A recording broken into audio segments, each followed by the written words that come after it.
नमस्कार, आप देख रहे हैं प्रदेश का नंबर 1 और सबसे भरोसेमंद news channel India news Haryana. और बड़ी बहस के साथ मैं हूं आपके साथ आयुष चित्रांश। वेतन बढ़ोतरी, सरकारी कर्मचारी का दर्जा, रिटायरमेंट पेंशन समेत करीब दर्जन भर मांगों को लेकर के आंगनबाड़ी वर्कर्स लगातार लामबंद हैं। प्रदेश भर में करीब 73 दिनों से उनका धरना चल रहा है। मांगों का समाधान निकलता ना देख अब 3 दिन से करनाल में महापड़ाव भी है। 5 मार्च तक हड़ताल को और बढ़ा दिया गया है, तो इसके साथ ही समाधान नहीं निकलने तक पीछे नहीं हटने की चेतावनी भी आंगनबाड़ी वर्कर्स ने अब दे दी है। हालांकि सरकार की तरफ से 18 फरवरी को वार्ता का न्योता भी दिया गया, लेकिन विपक्ष भी इस मुद्दे को भुनाने में लगा है। कांग्रेस प्रदेश अध्यक्ष कुमारी सैलजा ने करनाल में धरना स्थल पर पहुंचकर आंगनबाड़ी कार्यकर्ताओं को अपना समर्थन दिया है और उसी से जुड़ी 2 तस्वीरें पहले आपको दिखाते हैं। इन तस्वीरों को आप देखिए। 73 दिनों से एक तरफ आप देख रहे हैं कि धरना प्रदर्शन लगातार चल रहा है, अलग अलग जिला मुख्यालयों पर यह प्रदर्शन, लेकिन पिछले 3 दिन से आप देख रहे हैं कि करनाल में ये महापड़ाव जिसकी शुरुआत हो चुकी है, 2 दिन इसको अभी और बढ़ाया गया है। और अब इस महापड़ाव में समर्थन देने के लिए कुमारी सैलजा भी पहुंची और उनका भी कहना है कि आंगनबाड़ी कार्यकर्ताओं की जो डिमांड्स हैं, कांग्रेस पार्टी उनके साथ है। और ऐसे में अब आंगनबाड़ी वर्कर्स जिस तरह से विरोध प्रदर्शन कर रही हैं, उसको लेकर के मौजूदा वक्त में हरियाणा के अंदर अब इस पर जो राजनीति है वो धीरे धीरे गर्माती हुई नजर आ रही है। सवाल सबसे अहम यही है कि 73 दिनों से जो धरना है, इसका समाधान कैसे निकाला जाएगा और आंगनबाड़ी कार्यकर्ता जिन मांगों को लेकर के डटी हैं, उसका हल कैसे निकले, ये महत्वपूर्ण सवाल है। अब चूंकि महापड़ाव भी है और ऐसे में आगे इस पर क्या डिसीजन लिया जाता है, ये भी देखना बेहद महत्वपूर्ण होगा। और अब चलिए आपको ग्राफिक के जरिए भी बताते हैं आंगनबाड़ी वर्कर्स की मांग क्या है। सरकारी कर्मचारी का दर्जा उनको दिया जाए, ये उनकी प्रमुख मांग है। न्यूनतम वेतन 24,000 रुपए किया जाए, ये भी डिमांड की जा रही है आंगनबाड़ी वर्कर्स की तरफ से। बकाया एरियर का भुगतान करने की बात भी आंगनबाड़ी वर्कर्स के द्वारा की जा रही है, ये भी उनकी एक प्रमुख डिमांड में से एक है। रिटायरमेंट पेंशन को लागू किया जाए, ये डिमांड भी कर रही हैं आंगनबाड़ी वर्कर्स। तो बड़ी जानकारी इसमें सबसे अहम यही है, क्योंकि लगातार आप देख रहे हैं कि इस तरह का जो विरोध है, जो प्रदर्शन है, वो लगातार जारी है। सुपरवाइजर के तौर पर पदोन्नति की भी बात है, आंगनबाड़ी वर्कर्स की ये डिमांड है। और इसी तरह से दुर्घटना होने पर इलाज का खर्च मिलना चाहिए, ये डिमांड भी आंगनबाड़ी कार्यकर्ताओं की है। मृत्यु पर परिवार को मुआवजा दिया जाए, ये डिमांड भी आंगनबाड़ी वर्कर्स के द्वारा की जा रही है। इसी तरह से वर्कर्स हेल्पर्स की वर्दी की जो राशि है, उसको बढ़ाया जाए। तो ये प्रमुख मांगे हैं जिनको लेकर के आंगनबाड़ी वर्कर्स लगातार विरोध प्रदर्शन कर रही हैं।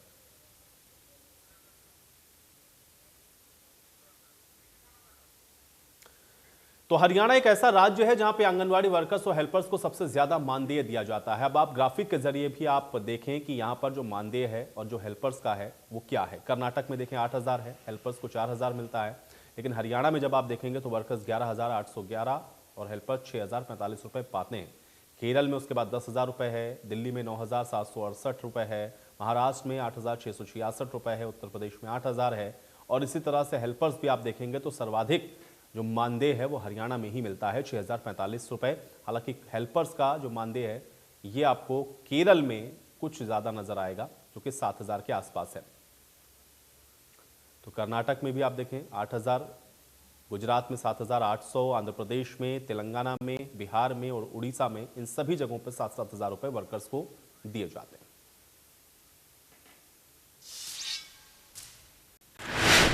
तो आंगनबाड़ी वर्कर्स की मांग को लेकर के आपके अपने चैनल इंडिया न्यूज हरियाणा ने सूबे के मुख्यमंत्री मनोहर लाल के सामने भी इस मुद्दे को रखा था। हमारे खास कार्यक्रम सामना सवालों का में चैनल हेड राजन अग्रवाल ने भी मुख्यमंत्री से सवाल किया, तो मुख्यमंत्री ने आंकड़ों के जरिए जवाब देते हुए यह साफ किया था कि आंगनबाड़ी वर्कर्स को पक्का नहीं किया जा सकता।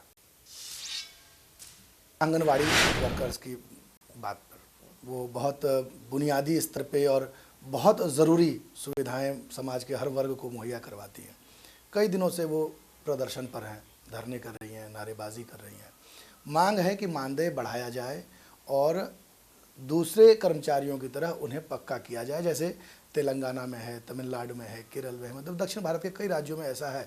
हमने देखा है कि हरियाणा की कई नीतियों को, पॉलिसीज़ को साउथ ने या पूरे देश ने अनुकरण किया है उनका। तो ये जो आंगनवाड़ी कार्यकर्ता हैं, ये पहली बार दक्षिण का आपको वो करने के लिए कह रही हैं कि आप उनको फॉलो कीजिए। देखिए, पहली बात तो कि आंगनवाड़ी ये कर्मचारी नहीं है जी, न सेंट्रल गवर्नमेंट के कर्मचारी हैं, न प्रदेश सरकार के कर्मचारी हैं। ये एक ऑनरेरियम के ऊपर सेंट्रल गवर्नमेंट ने कुछ काम इनके जिम्मे दिया हुआ है। 6 काम इनके होते हैं। 6 काम के बदले 60-40 के रेशो में 4500 रुपया इनका तय है, 4500 रुपया सिर्फ।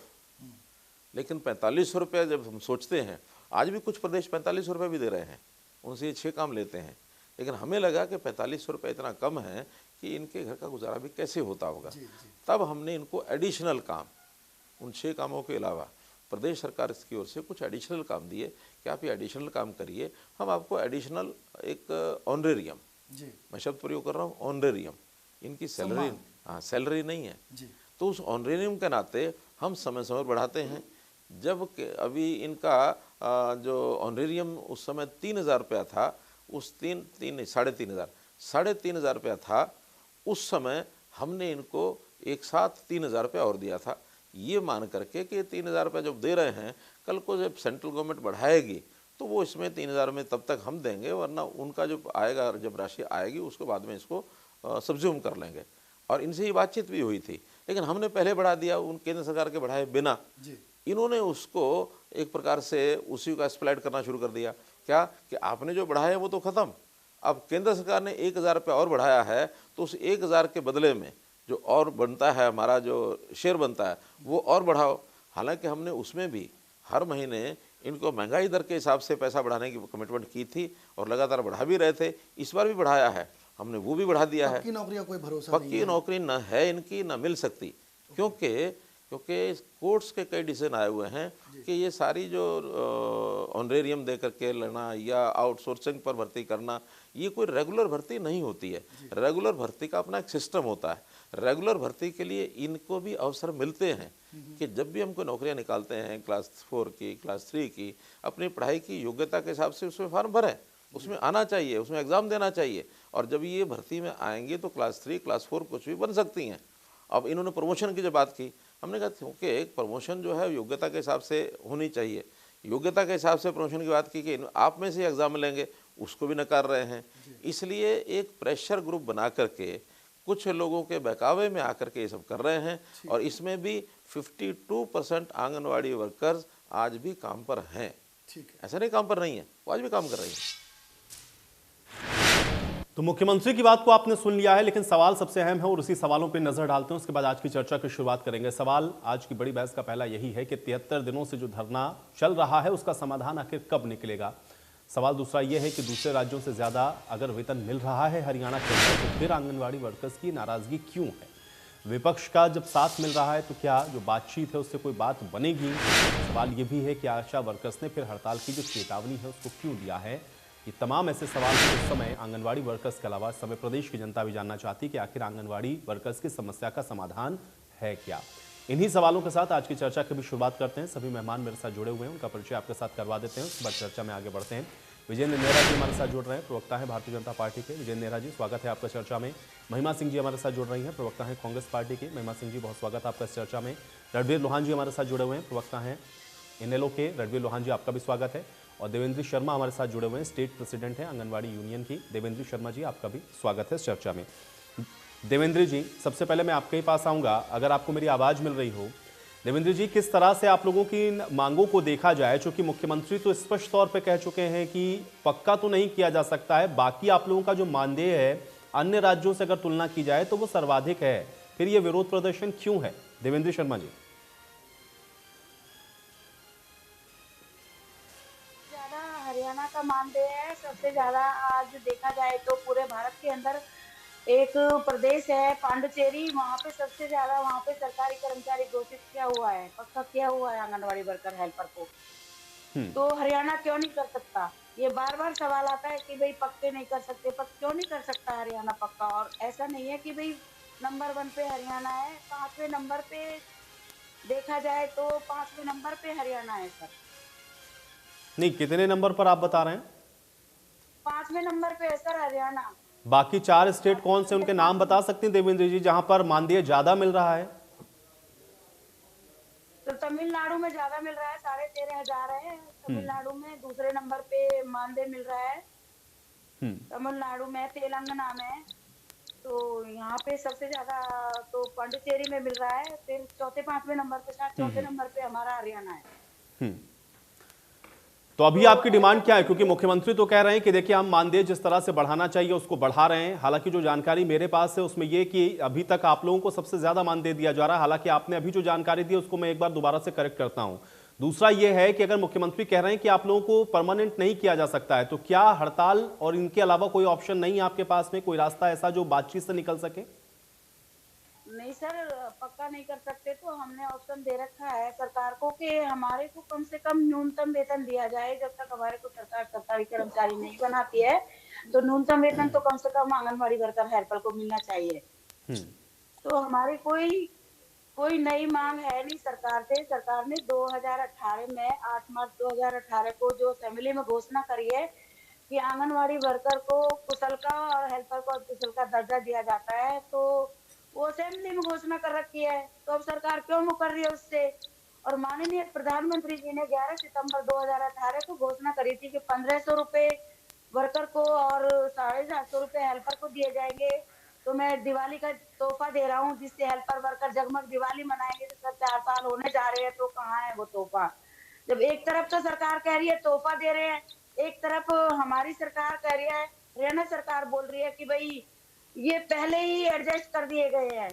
बताओ, पूरा 6 महीने का अंतर है मार्च में और सितंबर में। तो पहले से कैसे एडजस्ट कर दिए जो पैसे सरकार ने, जबकि पूरे भारत के अंदर ये लागू हो गया है। दिल्ली और हरियाणा ऐसा स्टेट रह रहा है जिसमें ये लागू आज तक नहीं हुआ, और उसी के लिए हमारी लड़ाई जारी है। मांग तो हमारी और भी है, लेकिन मुख्य मांग तो हमारी यही है ना। सबसे पहले तो जो 2018 में सरकार ने घोषणा कर रखी है उसी को लागू करे, और मांग तो हमारी बाद में है। ठीक है, चलिए विजय नेहरा जी जवाब दीजिए। देखिए, मुझे आपको मेरी आवाज आ रही है? जी जी नेहरा जी। आयुष जी, तकनीकी कुछ खामी की वजह से मुझे उनकी कोई भी आवाज सुनाई नहीं दी। मैंने बीच में इशारा भी किया था। लेकिन मैं बताना चाहूंगा आयुष जी आपको कि हरियाणा सरकार आंगनवाड़ी वर्कर और हेल्परों को जो मानदेय दे रही है, जैसे आपने भी खुद जानकारी दी है कि वो पूरे उत्तर भारत के अंदर पहले स्थान पर है और पूरे देश के अंदर वो दूसरे स्थान पर है। और 30 दिसंबर 2021 को माननीय मुख्यमंत्री जी इस विभाग की जो मंत्री हैं कमलेश ढांडा जी और जो इनके यूनियन के जो प्रमुख नेता हैं उनके साथ बैठ करके माननीय मुख्यमंत्री जी ने जो घोषणाएं की थी, इस तरह की घोषणाएं मुझे लगता है जो देश के अन्य राज्य हैं उनमें कहीं पे भी नहीं है। और इसके साथ साथ आंगनवाड़ी कर्मचारी जो नियमित करने की और जो अन्य मांग कर रहे हैं वो एक तरह से केंद्र का विषय है, और इस विषय को लेकर के कहीं ना कहीं आयुष जी वो आंदोलन कर रही है जो केंद्र का विषय है। और इसमें प्रदेश सरकार जो सबसे बड़ी बात है वो आंगनवाड़ी कार्यकर्ताओं को सेवानिवृत्ति पर आयुष जी 1 लाख रुपए इनके कार्यकर्ताओं को हम देने का काम कर रहे हैं और 50,000 रुपए हेल्पर को देने का काम कर रहे हैं, जो देश के अंदर कहीं भी नहीं है। सिर्फ हरियाणा प्रदेश ने इस तरह की पहल की है। और प्रदेश सरकार आंगनवाड़ी कार्यकर्ताओं को आयुष जी 12,661 रुपए हरियाणा प्रदेश के अंदर मासिक मानदेय हम दे रहे हैं, जबकि जो मिनी आंगनवाड़ी वर्कर है उसको 10,632 रुपए तथा सहायिका को भी 6,045 रुपए देने का हम काम कर रहे हैं, जो देश के अंदर कहीं भी नहीं है, पूरे देश के अंदर सर्वाधिक है। इसके साथ साथ सरकार आंगनवाड़ी कार्यकर्ताओं को दुर्घटना होने की स्थिति में आयुष जी 2 लाख रुपए देने का काम करती है। और इसका मानदेय क्योंकि केंद्र सरकार तय करती है आयुष जी, इसलिए जो ये बार बार बात करते हैं कि हमें पक्का कर दीजिए, उसमें बहुत सारी तकनीकी खामी है। और इसके साथ साथ आंगनवाड़ी कार्यकर्ता में जब इनको 10 वर्ष का अनुभव हो जाता है उसके बाद लिखित परीक्षा और इनके अनुभव के आधार पर, इनकी योग्यता के आधार पर इनको वैसे भी पॉलिसी के अनुसार आयुष जी इनको योग्यता वरीयता इनको दी जाती है। इसके साथ साथ आंगनवाड़ी कार्यकर्ता अपने ऑनरेरियम अपने मानदेय का इनको 60% केंद्र सरकार से मिलता है और 40% इनको राज्य सरकार देने का काम करती है। मैं उदाहरण के तौर पर अगर बताऊं आपको आयुष जी, तो 2700 रुपए इनको भारत सरकार देती है और इसके अलावा जो बाकी का लगभग 9,961 रुपए है वो इनको हरियाणा सरकार देने का काम करती है। आंगनवाड़ी कार्यकर्ताओं को हमने हरियाणा प्रदेश के अंदर पीएम स्वनिधि एक योजना है माननीय प्रधानमंत्री जी की, उसमें इनको शामिल किया है जिससे कि ज्यादा से ज्यादा लाभ इनको मिल सके। कोरोना काल में अगर कोई मृत्यु हमारे किसी आंगनवाड़ी कार्यकर्ता की होने के लिए जो बीच में एक वेग आई थी कोरोना की, 20 लाख रुपए तक की सहायता राशि देने का इनको काम हरियाणा सरकार ने किया था। और पिछले साल होली पर मैं आपको बताना चाहूंगा आयुष जी, केंद्र सरकार की तरफ से पैसा नहीं आया था तो हरियाणा सरकार ने खुद अपनी तरफ से इनको पैसा देने का काम किया था। और कांग्रेस सरकार ने 10 साल में इनकी ना कभी कोई सुध ली। आज कांग्रेसी राज्यों के अंदर आप देखिए आंगनवाड़ी कार्यकर्ताओं का बुरा हाल है। और 30 दिसंबर 2021 को। तो विजेंद्र नेहरा जी, मुझे ये बताइए, ठीक है, आप एक तो आपने ये बताया कि आप लोग आंगनवाड़ी कार्यकर्ताओं के लिए इतना कुछ कर रहे हैं, आप ये भी कह रहे हैं कि आप जो दे रहे हैं मानदेय वो सर्वाधिक है। हालांकि आंगनवाड़ी कार्यकर्ता हमारे साथ जो जुड़ी हुई हैं वो ये कह रही हैं कि नहीं, हरियाणा सर्वाधिक नहीं दे रहा। 2-3 स्टेट के नाम उन्होंने और भी दिए। मैं उसको इंडोर्स इसलिए नहीं कर रहा हूं क्योंकि मेरे पास भी जो डाटा है वो यही है कि आप लोग देते हैं ज्यादा। लेकिन दूसरी चीज उसमें महत्वपूर्ण यह है क्योंकि अगर मुख्यमंत्री कहते हैं कि हम इनको परमानेंट नहीं कर सकते हैं, ये केंद्र का भी एक विषय है, और दूसरा ये है अन्य डिमांड्स जिनको लेकर के वो बैठे हुए हैं, तो फिर इसका हल क्या है? क्योंकि आप तो ये बता रहे हैं कि हम इनको जो दे रहे हैं वो तो मैक्सिमम है, तो फिर हल नहीं है इसका, तो हम ये मान के चलें कि ऐसे ही हड़ताल, ऐसे ही धरना प्रदर्शन और यही सब चलता रहेगा? भाई कुछ तो आपको रास्ता निकालना पड़ेगा ना विजेंद्र जी। आयुष जी देखिए, आज भी पूरे प्रदेश के अंदर बहुत सारे सैकड़ों की संख्या में, हजारों की संख्या में ऐसी आंगनबाड़ी कार्यकर्ता हैं जो अपना काम कर रही हैं ईमानदारी के साथ में, धरने प्रदर्शन में जो भाग नहीं ले रही हैं और जो सरकार से पूरी तरह से संतुष्ट है। कुछ लोग हमेशा होते हैं जो अलग अलग विषय पर राजनीति करते हैं। नहीं तो आज मुझे बताइए, जो इनकी प्रमुख मांगे हैं आयुष जी, हम इनको मानदेय पूरे देश के अंदर सबसे ज्यादा हरियाणा प्रदेश दे रहा है। इसके साथ साथ 30 दिसंबर 2021 को माननीय मुख्यमंत्री जी ने 850 रुपए मानदेय बढ़ाया है आंगनबाड़ी कार्यकर्ता का, और इसके साथ साथ आंगनबाड़ी हेल्पर का भी पिछले 2 साल के अंदर 736 रुपए मानदेय बढ़ाने का हरियाणा सरकार ने काम किया है। आयुष जी, इनकी एक मांग ये भी थी कि हमें हमारा किराया बढ़ाया जाए। उसके लिए हरियाणा सरकार ने बिल्कुल स्पष्ट कर दिया है कि ग्रामीण क्षेत्र के अंदर जो आंगनबाड़ी चलती है उनका जो किराए की व्यवस्था है वो पंचायत विभाग देखेगा, और जो शहर के अंदर जो आंगनबाड़ी केंद्र चलते हैं उनके किराए की व्यवस्था नगर निगम देखेगा। इसके अलावा मैं आपको बताना चाहूंगा, कुछ तुलना 3-4 राज्यों की कर दूं मैं आयुष जी। हरियाणा सबसे ज्यादा आंगनबाड़ी कार्यकर्ताओं को 12,661 रुपए मानदेय देता है। तमिलनाडु में इनकी गठबंधन सरकार है, वह 10,000 रुपए मिलते हैं। छत्तीसगढ़ में इनकी अपनी सरकार है, वह 4700 रुपए मिलते हैं। पश्चिम बंगाल में भी ठीक इनकी है, चहेती सरकार है, वहां पर 49। लेकिन फिर भी वहां पर आंगनवाड़ी कार्यकर्ता सड़कों पर नहीं है, यहाँ है, तो भाई हल तो आपको निकालना पड़ेगा क्योंकि प्रदेश के अंदर आपकी सरकार है। चलिए मैं इस पर जवाब देता हूँ। महिमा जी, पंजाब में 63 रुपए देते हैं। ठीक है, लेकिन हल तो निकालना पड़ेगा ना नेहरा जी, कब तक चलेगा ऐसे? ठीक है, बताना चाहिए अपने राज्यों में क्या ठीक कर रहे है, हैं। कांग्रेस की ठीक है, राज्यों में कुछ चलिए, करें, तब जाके लेकिन यहाँ तो राजनीति हरियाणा की बात होगी ड्रामा क्यों ना। करते हैं? महिमा जी,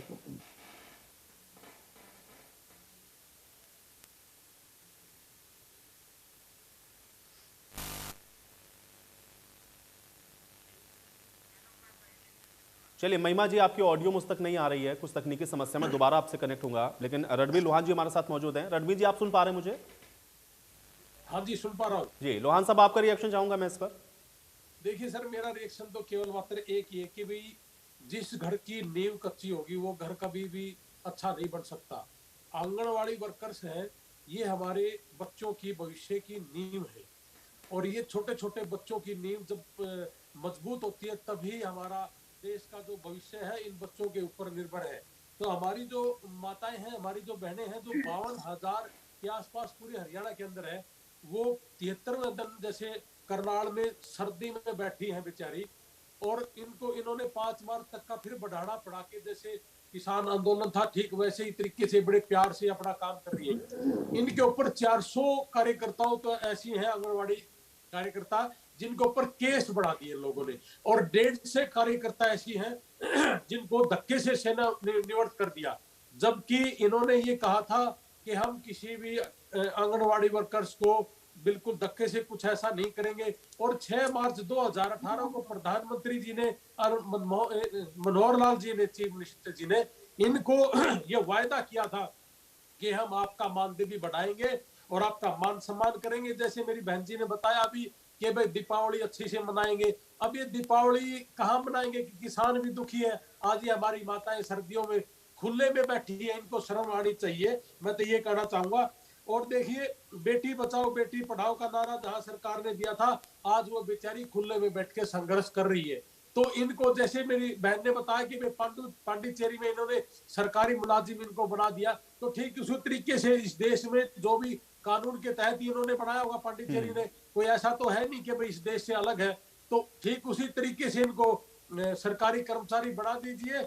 और मैं तो ये कहना चाहूंगा कि जैसे यहाँ पे मेरे भाई ने कहा कि भाई वहां पे कांग्रेस की सरकार है, यहाँ भारतीय जनता पार्टी की सरकार है, इन लोगों को कांग्रेस और भारतीय जनता पार्टी में ना फंसा करके जो इनका बनता है वो करना चाहिए। और मेरी बात, माताएं बहनें सकुशल घर चली जाए और इनको पक्का करने का काम करें, या इनका जो 24-25 हजार रुपए जो बनता है इनका महीने का काम करना चाहिए, क्योंकि 11,000 रुपए में आज की डेट में किसी भी का घर का गुजारा 6,000 रुपए में घर का गुजारा नहीं हो सकता, तो इसके ऊपर सोचना चाहिए। ये भी सुबह से लेके 3 बजे तक जैसे स्कूल के टीचर ड्यूटी देते हैं, ऐसे ही बिल्कुल, ड्यूटियां ये बिल्कुल। मेरी बहनें देती नहीं नहीं बिल्कुल लोहान साहब, इसीलिए मैंने कहा हल तो इसका निकालना ही पड़ेगा। महिमा जी, आपका रिएक्शन चाह रहा हूं।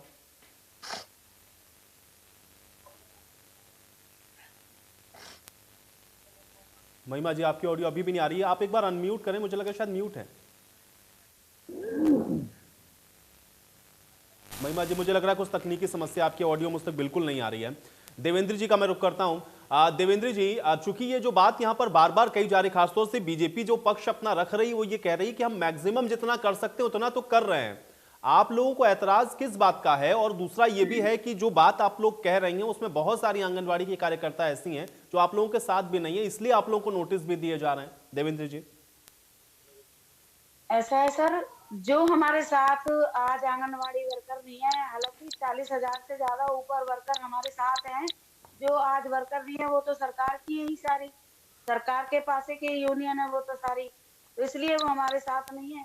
वो तो लड़ ही नहीं सकती सरकार से, जो सरकार की यूनियन 52,000 है। में बहन जी अगर 40,000 से ऊपर है तो इसका मतलब सरकार को झुकना चाहिए। रेशो तो देखो आप, वो तो बिल्कुल ही कुछ नहीं रही रेशो भी, कि इतना पूरा हरियाणा के अगर कार्यकर्ता आंगनवाड़ी वर्कर्स नाराज है तो इनकी तरफ देखना चाहिए। 400 से ज्यादा पे तो केस दर्ज है, 150 निकाल दी, तो शर्म करनी चाहिए भारतीय जनता पार्टी को, माताओं को खुले में रख दिया। निकालने का तो ये बहुत ही गलत सिस्टम सरकार ने कर रखा है, डराया जा रहा है, धमकाया जा रहा है, लेटर्स निकाले जा रहे हैं और एक बार अपना ताला लगाया जा रहा है आंगनवाड़ियों पे। तो ये सरकार बहुत गलत कर रही है और हमारी कोई नई मांग नहीं है जो हम सरकार से मांग रहे हैं। असेंबली में घोषणा कर रखी है कुशल और अर्धकुशल के दर्जे की, और हम यही कह रहे हैं कि हमारे को कुशल और अर्धकुशल का दर्जा दिया जाए और हमारे को जो एक ही किस्त है उससे जोड़ा जाए, जबकि सरकार ने हमारे को 2 किस्त दी भी है। जब घोषणा के बाद 2 किस्त जारी करी है और उसके बाद वो बंद कर दी। तो हम तो यही कहना चाहते हैं सरकार से कि जो हमारे को घोषणा कर रखी है हमारी, उसको तो कम से कम लागू करे सरकार। सबसे ज्यादा दे रहे हैं, सबसे ज्यादा पांडुचेरी दे रही है, सरकारी कर्मचारी बना रखा है वहां के वर्करों को। बार बार सरकार कहती है कि तुम्हारे को सरकारी कर्मचारी नहीं बना सकते। क्यों नहीं बना सकते? जब हम इतना काम करते हैं, ना मजदूर है ना सरकारी कर्मचारी है, तो क्यों हम, हमारा सरकार से यही सवाल है कि हम सरकारी कर्मचारी क्यों नहीं बन सकते जब पांडुचेरी की बन सकती हैं, हेल्पर वर्कर सभी कर्मचारी हैं वहाँ पे, तो हरियाणा सरकार क्यों नहीं बना सकती? हमारा यही सवाल है बार बार सरकार से, और हमारी कोई नई मांग नहीं है। पुरानी मांग जो असेंबली में घोषणा कर रखी है सरकार उसी को लागू करे। नेहरा जी, देखिए बार बार वही बात यहाँ पे घूम फिर के आ रही है, क्योंकि कोई नई डिमांड आंगनबाड़ी कार्यकर्ता नहीं कर रहे हैं। और अगर आप लोग इसको असेंबली के अंदर इनसे कह चुके हैं या अगर आप लोग इनसे इस तरह का वादा कर चुके हैं तो उसको पूरा करने में क्या अड़चन है? और महत्वपूर्ण ये भी है कि पौंडीचेरी में अगर हो सकती हैं ये परमानेंट, तो फिर हरियाणा में क्यों नहीं? देखिए आयुष जी, अभी आपने माननीय मुख्यमंत्री जी का एक आपके बीच में जो साक्षात्कार है वो सुनवाया था, और माननीय मुख्यमंत्री जी ने बड़े स्पष्ट रूप से कहा था कि जो तकनीकी कारण हैं, जो कोर्ट के पुराने निर्णय हैं, उनके कारण इनको पक्का नहीं किया जा सकता। और आंगनवाड़ी के जो कार्यकर्ता हैं उनकी सरकारी नौकरी नहीं है, ना वो केंद्र सरकार के कर्मचारी हैं, ना वो राज्य सरकार के कर्मचारी हैं। इस नाते हरियाणा सरकार जो करना अपने लेवल पर जो कर सकती है, पूरे देश के अंदर सर्वाधिक, चाहे मानदेय देने की बात हो, चाहे इनकी सेवानिवृत्ति के ऊपर जो इनकी बहुत पुरानी मांग थी 1 लाख रुपए और 50,000 रुपए देने की बात हो, चाहे दुर्घटना होने के ऊपर 2 लाख रुपए देने की बात हो, चाहे आंगनवाड़ी कार्यकर्ताओं को पीएम स्वयं की भी मानधन योजना में शामिल करके अतिरिक्त बेनिफिट इनको देने की बात हो, इस तरह के तमाम जितने भी सुविधा इनको हरियाणा सरकार दे सकती है वो दे रही है। इनकी बहुत पुरानी मांग थी कि भाई किराया हमारा बढ़ना चाहिए, उसके लिए हरियाणा सरकार ने पंचायत विभाग का ग्रामीण क्षेत्र के अंदर शहरों में नगर निगम की ड्यूटी लगाई है। तो जो भी इनकी मांगे थी वो सारी की सारी आयुष जी हमने मानी है। और आज नेहरा जी, जैसे मेरी बहन जी बता रही थी, मैंने भी बताया कि 400 कार्यकर्ताओं पे तो केस है और 150 निकाल दी, इनका हल है आपके पास कोई? इनका काम है सही मायने में, उनको अपना काम करना चाहिए। हरियाणा सरकार इनकी सभी मांगों को अपना काम कर रही है, आप अपना काम नहीं कर रहे अच्छे से, परेशानी है तो उसमें जरूर आप अपनी ड्यूटी नहीं निभा रहे हुआ है। और इनको बच्चों की जो शिक्षा है, बच्चों का जो स्वास्थ्य है, जो गर्भवती महिलाओं का जो स्वास्थ्य है, इसके साथ साथ इनका मतदान की जो प्रक्रिया है, क्योंकि अभी नगर निगम के चुनाव होने तो वार्डबंदी का काम भी चला हुआ है, उन सभी कामों में इनको भागीदार बनना चाहिए। और जहां तक कांग्रेस पार्टी के नेता इनके बीच में जा रहे हैं आयुष जी, मैं आपके माध्यम से एक सवाल कांग्रेस पार्टी के तमाम नेताओं से, जो कांग्रेस की यहाँ पे प्रवक्ता बैठी है, उनसे मैं पूछना चाहूंगा कि जो इनके अपने राज्य है, कम से कम एक मॉडल तो बना के दिखाएं, एक उदाहरण तो दिखाएं। आप इतने पीछे हैं कि अगर हम लोग 12,500 से 1,000 से कांग्रेस ऊपर और बीजेपी के पचड़े में मत बांटो इनको, राज्यों को 4 इनको साल मत फंसाओ बीजेपी। चलिए नेहरा जी, भाई देखिए, जो स्टेट में कांग्रेस क्या करके है, दिखाए ना क्या दिखाए, है? लेकिन सत्ता में आप हैं तो मुझे लगता है अगर आप लोग रास्ता बना दे तो ज्यादा बेहतर होगा। आप पौंडीचेरी में अगर कह रहे हैं कि भाई वहां पे परमानेंट हो सकता है, तो वो हरियाणा में भी हो सकता है। पौंडीचेरी हिंदुस्तान के ही अंदर है ना, तो ऐसा तो कोई अड़चन नहीं है जिसको अगर सरकार चाहे तो दूर नहीं कर सकती है। ये अलग तर्क हो सकता है कि आप बेहतर कर रहे हैं, आप उनको ज्यादा दे रहे हैं, इससे ज्यादा हम नहीं कर सकते हैं, ये आप कह सकते हैं, लेकिन ये नहीं है कि हो ही नहीं सकता। महिमा जी, ये भी मत कहो कि भाई कांग्रेस चलिए की ठीक है, देखिए बहुत समय हो गया, मैं कोशिश कर रहा हूं एक बार महिमा जी कनेक्ट हो जाए। महिमा जी सुन पा रहे हैं आप? 18 फरवरी को हमने चंडीगढ़ में इनको बुलाया हुआ है। महिमा जी ठीक है, एक सेकंड मैं देखता हूं महिमा जी की ऑडियो आ रही कि नहीं। महिमा जी अपनी बात रखें। मुझे सुन पा रहे हैं? जी आयुष जी महिमा जी, सुन पा रहे हैं? जी जी जी। ऐसा है आयुष जी, ये इस सरकार की दोहरी नीति साफ साफ दिखाई देती है, जहां एक तरफ तो नरेंद्र मोदी जी यशोदा मैया का दर्जा देते हैं 11 सितंबर 2018 को हमारी आंगनबाड़ी वर्कर्स को, और भी तमाम बातों का जिक्र यहाँ हुआ जो 11 सितंबर 2018 को घोषणाएं हुई थी। लेकिन एक तरफ तो यशोदा मैया का दर्जा देते हैं और दूसरी तरफ उसी यशोदा मैया के खिलाफ हमारे प्रदेश के अंदर जब पर्चों पे पर्चे दर्ज होते चले जाते हैं, तो मुझे लगता है शर्मसार होना चाहिए इस सरकार को, जो आज इस पटल पर बैठकर भी विपक्ष से जवाब मांग रही है, जबकि उत्तरदायित्व उनका है। विपक्ष का काम सवाल उठाने का है, और हमारे नेता आंदोलन के प्रदर्शन के बीच में जाकर ठीक वही कर रहे हैं जो विपक्ष को करना चाहिए, जनता की आवाज बनने का काम। और सरकार को जो काम करना चाहिए था, जब किसान आंदोलन था न, तब भाजपा का कोई नेता 1.5 साल तक भी उस प्रदर्शन के बीच में किसानों के बीच में गया। ये जिस प्रकार का दिखावा ये लोग करते हैं कि ये बात करते हैं, प्रधानमंत्री जी मन की बात करते हैं, जन की बात नहीं करते। और ये सरकार दिखाती है कि हम इतने दौर की बात, कभी 10 दौर की, कभी 5 दौर की, कभी 12 दौर की बातचीत होती है। इस प्रदर्शन में भी 5 दौर की बातचीत विफल रह चुकी है। तो क्या हमारी सरकार को, और इतिहास गवाह है, जब भी कोई प्रदर्शन हुए हैं, आंदोलन हुए हैं, एक जगह सभी कार्यकर्ताओं का, कर्मचारियों का इकट्ठा होने का जो कारण ही है वो ये है कि हम एक जगह आकर बैठ गए। आप अपने कार्यालय के अंदर हमें एंट्री दें या ना दें, हम यहाँ आकर बैठ गए। आप यहाँ आकर के हमसे बात कीजिए, हमारी बात समझिए, आप हमें रास्ता दिखाइए। यदि हम गलत कह रहे हैं तो हमें गलत बताइए, और सही कह रहे हैं तो हमें हमारे अधिकार दीजिए। लेकिन उसके ऊपर भी कितना हास्यास्पद है आयुष जी कि हमारे मुख्यमंत्री का क्या बयान आता है। अभी आपने जो अपने कार्यक्रम की शुरुआत में जो रिपोर्ट दिखाई, उसमें मैंने सुना और बहुत दुख पहुंचा मन को कि हमारे मुख्यमंत्री महोदय कह रहे हैं कि आंगनवाड़ी कार्यकर्ता कर्मचारी तो अपने अपने स्थल पर लगी हुई हैं, अपने क्षेत्र में काम कर रही हैं। ये जो यहाँ आकर के कुछ लोग बैठेंगे, देखिए वही नैरेटिव, वही बात जो कृषि आंदोलन के समय बार बार कही जा रही थी कि ये कुछ लोग हैं, ये मुट्ठी भर लोग हैं।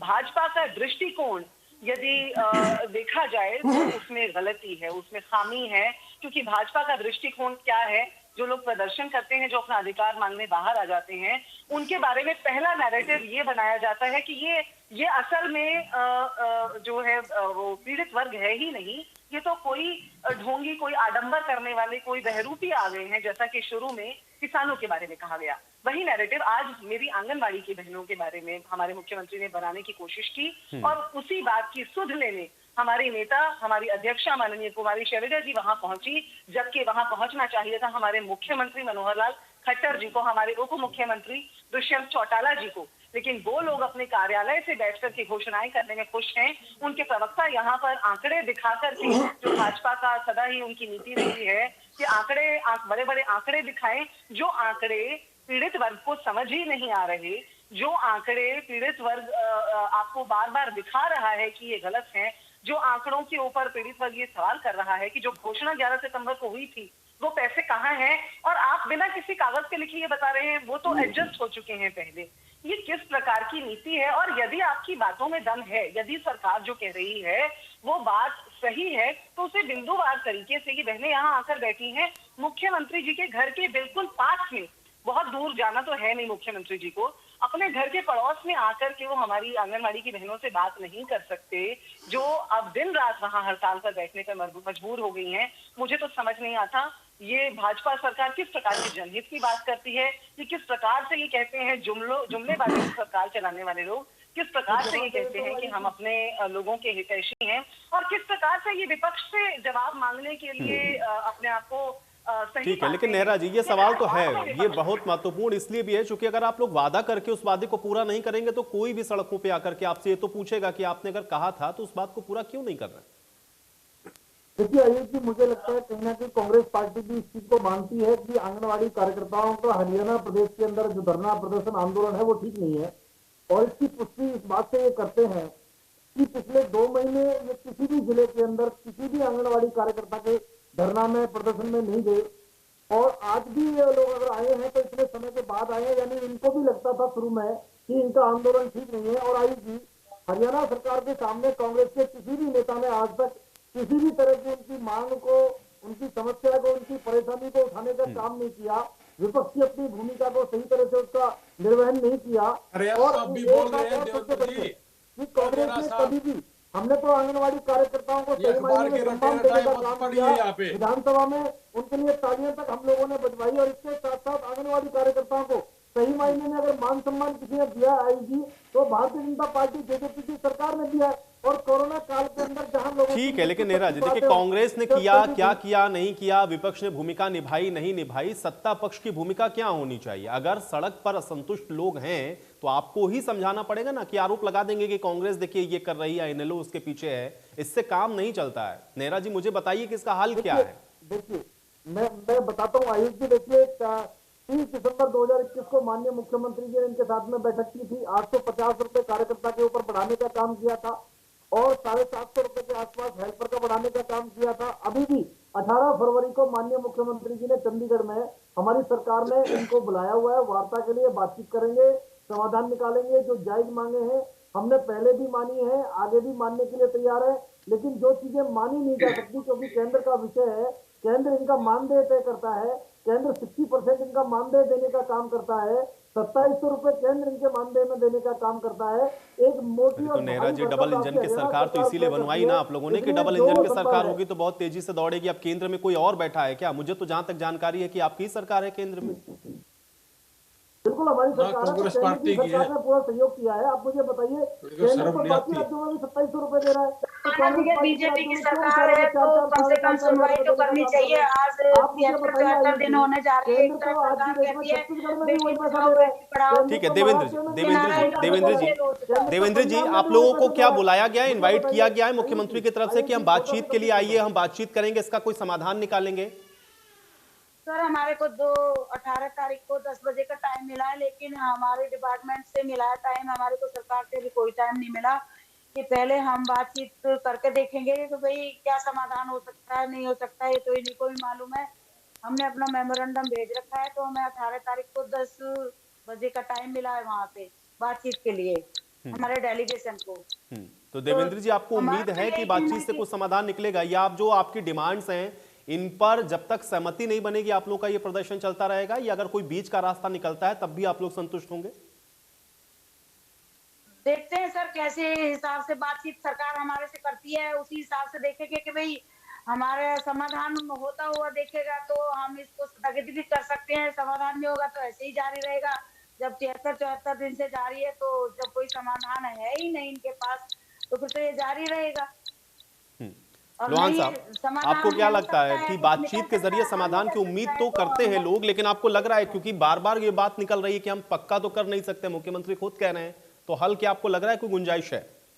देखिए सर, मैं तो एक ही बात, पक्का नहीं कर सकते तो न्यूनतम वेतन तो दे सकते हैं। ठीक है देवेंद्र जी, इसीलिए मैंने आपसे पूछा ना, इसीलिए मैं आपसे समझना चाह रहा था कि कोई रास्ता अगर निकलता है बीच का, थोड़ा आपकी तरफ से थोड़ा उनकी तरफ से, तो क्या इस पे कोई सहमति बन सकती है? बाकी इंतजार करते हैं हम लोग। ठीक है लोहान साहब, हरियाणा में क्यों नहीं हो सकते, हमारा यही सवाल है सरकार से। पांडिचेरी में है तो फिर क्यों नहीं? मैं तो एक बात कहना चाहूंगा भाई साहब, एक मिनट रुको सर, आपको अभी बोलना आप। ठीक है देवेंद्र जी, अपनी बात रखें। घोषणा करके 4 साल बाद सरकार कह रही है कि हमने तो आवेश में आके कह दिया। जब तुम पूरे हरियाणा के राजा हो, मुखिया हो, और आप असेंबली में झूठी घोषणा करोगे तो क्या होगा आगे आपकी सरकार का, बताओ। आने वाले दिनों में क्या होगा बताओ। तो ये कितनी गलत बात है कि असेंबली में घोषणा करके सरकार बोल रही है कि भाई मुख्यमंत्री जी खुद बोल रहे हैं, खुद का बयान है कि भाई मैंने आवेश में आके ये घोषणा कर दी। ये कितनी गलत बात है। आज इनका बेटी बचाओ बेटी पढ़ाओ को पूर्णतः नारा बिल्कुल फेल हो चुका है। बेटी बचाओ और रोड पे लाओ, ये काम सरकार ने, हरियाणा सरकार ने करके दिखाया है कि जो हमारी आज माता बहनें रोड पे बैठी हुई हैं, ये कितनी गलत बात है। और कल 75वां दिन है, क्या सरकार को दिखाई नहीं दे रहा? पूरी सर्दी हमारे सिर के ऊपर से उतर गई है। क्या सरकार गूंगी बहरी अंधी भी है क्या, कि दिख नहीं रहा कि भाई हमारी बेटी बहन बेटी रोड पे पड़ी है? और आज 3 दिन हो, हमारे तीसरे दिन भी महापड़ाव करनाल के अंदर चल रहा है और ये अनिश्चितकालीन पड़ाव है। हमने नहीं ठीक है देवेंद्र जी, हम उम्मीद करेंगे अनिश्चितकालीन तो ना हो, कम से कम समस्या का समाधान निकल आए। लोहान साहब देखिए सर, मैं समाधान नहीं निकलेगा तो बहन जी, कुछ नहीं हो सकता है। नहीं बिल्कुल ठीक है सर। देखिए सर, मैं तो एक ही बात बोलूंगा कि इन्होंने जैसे 11 जनवरी 2022 को जारी सूचना के अनुसार हरियाणा आवश्यक सेवाएं अनुसरण अधिनियम 1974 धारा 4 उपधारा 1 के तहत जो डॉक्टर हैं, दैनिक मजदूर हैं, आयुष सुविधा है, आयुष प्रशासन, खाद्य सामग्री है, स्वास्थ्य विभाग है और आंगनवाड़ी वर्कर्स है, ये मेन है पूरे हरियाणा के ये फील्ड, ये विभाग। जब इनको इस धारा के अनुसार जोड़ सकते हो तो क्या इनको सरकारी कर्मचारी घोषित नहीं कर सकते? और इसी देश में जैसे बहन जी ने बताया कि पांडुचेरी में है, और मैं तो बार बार कह रहा हूं कि 400 जो कर्मचारी है उनके ऊपर जो केस लगाए वो रद्द होने चाहिए, और जो डेट्स है इन्होंने धक्के से निकाल दी, उनको वापस लेके और इनसे माफी मांगनी चाहिए। और जैसे 4 साल पहले मुख्यमंत्री जी ने सदन में ये कहा कि भाई हम इनको पक्का कर देंगे, आज करें कि मैं आवेश में आके कहा गया, तो ऐसे मुख्यमंत्री को तो कुर्सी से भारतीय जनता पार्टी ने निकाल देना चाहिए। ये आवेश में आके क्या पता हरियाणा की नाक कटा दे कहीं ना कहीं। ये मेरी बहन जी जो आज 40,000 से ऊपर रोड के ऊपर बैठी है, तो ये इस धारा के अनुसार इसके अंदर आती है। जब इस धारा के अनुसार ये सब आती है, आवश्यक सेवाओं के अंदर आती है, तो क्या ये सरकारी कर्मचारी घोषित नहीं हो सकती? मेरा सिर्फ ये एक भारतीय जनता पार्टी से सवाल है कि, और हम इंडियन नेशनल लोकदल पार्टी और अभय सिंह चौटाला जी, हम पूरे के पूरे हरियाणा की हमारी बहनों के साथ खड़े हैं, और इनके साथ जो भी धोखा होगा वो सदन में उठाया जाएगा, और बार बार इनके साथ कंधे से कंधा मिलाकर हम चलेंगे। और इनको जब तक पक्का ना होए, जैसे किसान आंदोलन चला था वैसे ही ये आंदोलन चलेगा, और हमारी पार्टी नहीं ठीक है, चलिए भाई, उतना लंबा ना चले, हम तो सब उम्मीद कर रहे हैं कि भाई निकल जाए, इसका हल निकले। महिमा जी, आज कुछ तो तकनीकी समस्या है आयुष जी, क्योंकि मैं किसी भी प्रवक्ता की बात नहीं सुन पा रही हूँ, और पहले आप मुझे नहीं सुन पा रहे थे। लेकिन मैं जो मुद्दे पर बात है और जो हमारा उसके ऊपर परिप्रेक्ष्य है उसी को रखती हूँ, क्योंकि यदि कोई सवाल उठा हो तो आयुष जी आप मुझे जरूर बताएं। नहीं सवाल पहले ही उठा कि भाई कांग्रेस पार्टी को कोई ऐसा बना करके विजन प्रस्तुत कर देना चाहिए था। बाकी इस सेगमेंट में आपके लिए सवाल नहीं था, लेकिन हाँ महत्वपूर्ण तो यही है कि इसका हल निकलेगा कैसे। जी, भाजपा प्रवक्ता ने भी कुछ बातें कही थी और मैंने हाथ उठाया था। उस समय मैं यही कहना चाह रही थी कि कांग्रेस पार्टी से शायद हताश हुई होगी जनता, तभी तो आपको चुना ना, आज सरकार ने बिठाया। हम उत्तरदायित्व नहीं कर पाए होंगे शायद सही तरीके से, और इसीलिए तो आज आप बैठे हैं, और आप बैठ करके यदि ये कह रहे हैं कि कांग्रेस पार्टी हमें रोल मॉडल बना करके दिखा दे, तो फिर तो सत्ता में हम ही रहें और हम ही उसको करते रहें। और जब हम आ जाएंगे, जो कि बहुत दूर नहीं है, आने वाला है, 2 साल 2.5 साल ही रह गए हैं मात्र, जिस तरह से ये घोटाले पे घोटाले ये सरकार कर रही है, बहुत दूर नहीं है वो दिन कि जब हम रोल मॉडल बना के दिखाएंगे हरियाणा के अंदर ही। आज हरियाणा की चर्चा है, हरियाणा की ही बात करेंगे, दूसरे प्रदेशों की बात यहाँ नहीं करूंगी। लेकिन देखने वाली बात ये है आयुष जी कि हरियाणा के अंदर ही नहीं, देश भर के अंदर यदि आप छोटे छोटे टुकड़ों में देखें, दिल्ली के अंदर भी आपने देखा होगा कि राहुल जी ने दिल्ली के अंदर बयान दिया और आंगनबाड़ी कार्यकर्ताओं की आवाज उठाई, उसी तरह से पूरे देश भर के अंदर प्रदर्शन चल रहे हैं। क्योंकि जो वेतन है उनमें जो बढ़ोतरियां हुई हैं, उनमें जो इजाफे हुए हैं वो एक तरफ है, लेकिन जो प्रधानमंत्री जी ने 2018 में घोषणाएं की थी, आज यदि उनके ऊपर सवाल उठ रहे हैं। देखिए 15 लाख की घोषणा को, उस जुमले को जनता किसी तरह से हजम करके बैठ गई कि कोई सवाल उठाने का भी कोई फायदा नहीं है। आज सवाल उठाने वालों की तादाद बढ़ती जा रही है। हर वर्ग में प्रदर्शन है, हर वर्ग में आंदोलन है। कृषि आंदोलन का अंजाम हमने अभी देखा, सरकार को अपने पांव वापस लेने पड़े। डॉक्टर्स का आंदोलन हमने देखा, डॉक्टर्स के आंदोलन को फिलहाल क्योंकि तीसरी वेव आ गई, उस समय किसी तरह से सरकार को मैनेज करना पड़ा। उस समय भी सरकार ने ESMA लगा दी, एस्मा लगा दी कि भाई कोई वर्ग आंदोलन न कर पाए, हड़ताल न कर पाए। अभी ये आंगनबाड़ी वर्कर्स जब जैसे ही तीसरी वेव थोड़ी सी थमी है, वहां आकर बैठी हैं, पूरे देश भर से आंगनबाड़ी वर्कर्स इस बात का जवाब मांग रही है। प्रदेश के अंदर प्रदेश सरकार से मांग रही है, खट्टर सरकार से मांग रही है। लेकिन दुख की बात तो ये है कि जो ये खट्टर चौटाला सरकार है, उनको सिर्फ उनके ऊपर आरोप लगाने का, उनके पर्चे दर्ज करने का काम कर रही है, जो बात मैंने पहले भी कही। और देखिए आयुष जी, किसी भी समस्या का जो समाधान है, हम बार बार यही चर्चा करते रहे हैं। और कृषि आंदोलन का समाधान भी अंततः जो संवाद हुए थे, उनमें जो बातें हुई थी, और उनमें एक ही बात मध्य में थी, क्षमा चाहती हूँ, कि ये पूरी तरह से वापस लेने होंगे, क्योंकि हमारा विमर्श, हमारा परिप्रेक्ष्य, हमारा दृष्टिकोण इसमें नहीं है। वही बात आज भी है। आंदोलनकारी, कोई प्रदर्शनकारी जो भी हैं, कोई हमारी जो बहनें हैं, वो जो बात कह रही हैं, उनकी बात में क्या बिंदु हैं, उन्हें सरकार को सुनने का, उनके बीच में आकर बैठने से अच्छा तरीका तो कोई और है ही नहीं। आपको पता है कि वो आज कहाँ बैठे हुए हैं, उनके बीच में जाएं और बिंदुवार तरीके से उनसे चर्चा करें। जो भी आज तक खामियां उसमें छूटी हैं आपके इजाफा देने के बावजूद भी, और जो जैसा हमारी आंगनबाड़ी की बहन ने पहले बताया, आयुष जी, उन्होंने दूसरे प्रदेशों के नाम बताए।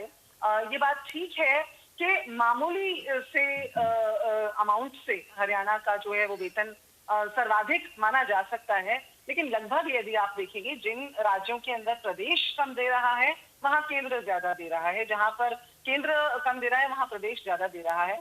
उसी प्रकार से जो घोषणाएं हुई हैं और जिस तरह की नीतियां बताया गया कि आपके लिए बनाई जा रही हैं, उनकी मांग सिर्फ इतनी है कि उन नीतियों को, उन घोषणाओं को लागू किया जाए, और उसे लागू करने का दायित्व तो सरकार का है। और यदि लागू नहीं हो रही तो उसका सही उसकी सफाई देने का कार्य भी सरकार का है, और वो सरकार को करना चाहिए।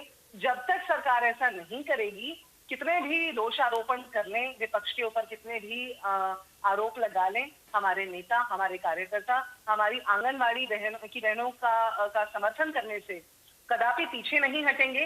उनके सवाल उठाने के लिए अपनी आवाज को जितना बुलंद करने की आवश्यकता होगी, उतनी बुलंदी से हम उनके सवालों को लगातार उठाएंगे। देहरा जी, हल निकालिए भाई। देखिए आयुष जी, जहाँ तक हल की बात है, तो हमने बुलाया हुआ 18 तारीख को वार्ता होगी, उसमें हम कोशिश करेंगे समाधान निकले। लेकिन जिस तरह से अभी कांग्रेस की प्रवक्ता ने दो चीजों को बड़े स्पष्ट रूप से माना है, मैं मानता हूँ बड़े स्पष्ट रूप से उन्होंने कहा है कि हम लोग काम नहीं कर पाए, कांग्रेस पार्टी, हमारी सरकार नाकाम रही थी, इसलिए जनता ने हमें रिजेक्ट कर दिया, और अब कांग्रेस सरकार कभी नहीं आएगी। दूसरा, उन्होंने ये माना कि हरियाणा, चाहे मामूली के अंतर से माना कि हरियाणा देश के अंदर सर्वाधिक मानदेय आंगनबाड़ी कार्यकर्ताओं को देने का काम कर रहा है, तो उनको फिर अपने राज्यों के अंदर भी ये चीज करनी चाहिए। क्योंकि आज अगर देश के अंदर आयोजित सबसे कम आंगनबाड़ी कार्यकर्ताओं को मानदेय अगर मिलता है, तो उसमें पंजाब, छत्तीसगढ़, महाराष्ट्र और तमिलनाडु है। और यहाँ तमिलनाडु में गठबंधन में है, बाकी चीजें इनकी अपनी सरकारें हैं, महाराष्ट्र में गठबंधन में है, तो इनको अपने राज्य के अंदर कुछ करके दिखाना चाहिए। और हरियाणा सरकार तो सर्वाधिक मानदेय भी दे रही है, उनको दुर्घटना के रूप में जो 2 लाख रुपए जो उनको मिल रहे हैं दुर्घटना बीमा के रूप में, वो अपने आप में एक बड़ी बात है। सेवानिवृत्ति के रूप में जो हम दे रहे हैं 1,50,000 रुपए, वो देश के किसी भी कोने में उनको नहीं मिल रहा है। और हरियाणा सरकार ने जो मान सम्मान उसको दिया है, मुझे लगता है आंगनबाड़ी कार्यकर्ताओं को इस चीज को सोचना चाहिए कि माननीय मुख्यमंत्री मनोहर लाल जी ने हरियाणा के अंदर जो सुविधाएं उनको दी है, वो देश के किसी कोने में नहीं मिल रही है।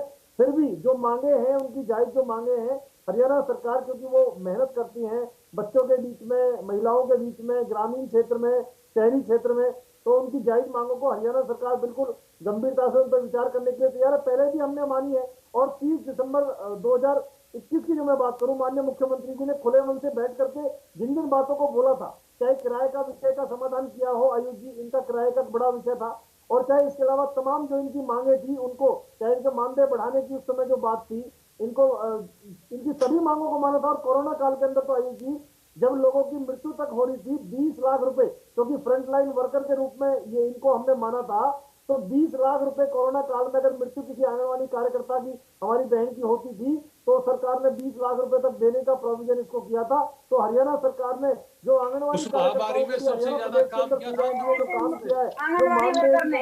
वो देश सबसे ज्यादा काम किया था। इन लोगों को डॉक्टर की तरह काम किया था उन्होंने। हम तो सबके साथ है। अरे भैया इनेलो वाले मेरे साथी सुन रहे, आप तो सबके साथ हो, लेकिन जनता तो आपके साथ नहीं है। जनता ने इसको दे दिए 20 लाख रुपए इन्होंने। बोलने का काम करते हो, जब का आपका अपना राज था इनेलो का, आपने बताइए क्या काम किया इनके लिए। और मेरे कांग्रेस की नेत्री जो यहाँ पे प्रवक्ता बैठी है, हरियाणा में इन्होंने आंगनवाड़ी कार्यकर्ताओं के लिए कोई एक काम किया हो, कोई एक काम नहीं करवा दीजिए। कांग्रेस ने कोई एक काम किया हो नहीं, इसलिए तो उन्होंने कहा कि भाई कुछ अच्छा नहीं होगा तभी आपको जनता चुन के लाई, लेकिन अगर आप भी अपने वायदे से मुकरेंगे तो फिर जनता को सोचना पड़ेगा ना, और ये वही जनता है जो आप लोगों को वोट करती है। आयुष जी, हमने पहले भी तमाम सुविधाएं सबसे ज्यादा हम देने का काम कर रहे हैं, आगे भी हम देने का काम करेंगे। अगर कहीं कोई इस तरह की बात भी है, उसके लिए भी 18 तारीख को इनको बुलाया हुआ, बैठ के बातचीत करेंगे। चलिए नेहरा जी, अब हम उम्मीद केवल कर सकते हैं, और उम्मीद यही है कि आप लोग भी भाई जब बैठे तो कोई इसका समाधान और हल जरूर निकालें, क्योंकि हल निकलना बहुत जरूरी है। कई दिनों से इनका जो आंदोलन है वो लगातार जारी, और अगर हल नहीं निकलता है तो निश्चित तौर पर यह समस्या और गंभीर होती हुई नजर आएगी। बहुत शुक्रिया आप लोगों का समय निकालने के लिए, आज इस चर्चा का हिस्सा बनने के लिए। तो आंगनबाड़ी कार्यकर्ताओं की जो मांग है, अब उनको लेकर के मुख्यमंत्री के साथ चर्चा में क्या निकलता है ये देखना बहुत महत्वपूर्ण होगा। लेकिन हाँ, इसका समाधान निकाला जाना बहुत जरूरी है, क्योंकि अपनी मांगों को लेकर के पिछले 73 दिनों से ये आंगनबाड़ी कार्यकर्ता लगातार विरोध प्रदर्शन कर रही हैं। आज बड़ी बहस में मेरे साथ फिलहाल इतना ही।